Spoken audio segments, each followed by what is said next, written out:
And I would argue that that largely comes from schooling. I mean, if you think about it, as we grow up from a very young age, school, the whole idea of school is that it's this institution that we go to.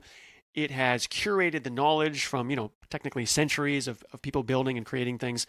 And as that knowledge got created, it got curated inside these institutions and put into more or less a textbook format, and then is delivered to students via teachers. And so by teaching just the fundamentals as isolated concepts, you can, bit by bit build up your knowledge about what goes into something, with the idea that years later, when you go to start that career, you can then tackle those projects because you've got this nice big foundation of knowledge. You've kind of got that language you can use, and you understand where things are coming from. And that seems to make sense, right? I mean, why not have a foundation of knowledge prior to going and tackling things? Why not have that language down? Why not get, some ability to recognize what you face in the real world?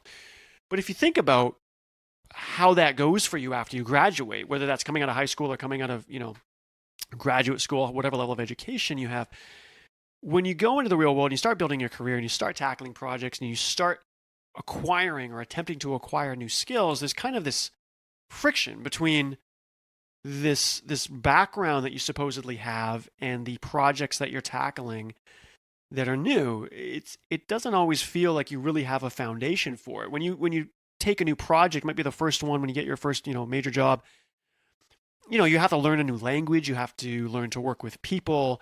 You've got these timelines that are not really like they are in school.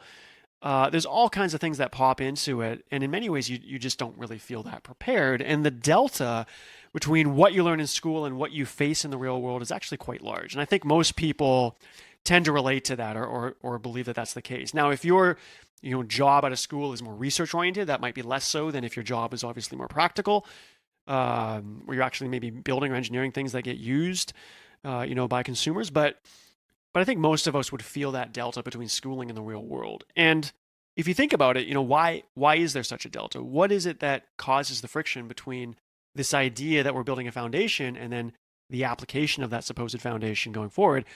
I would say it feels unnatural because there's something wrong about heading into a project with a big foundation before you do the thing.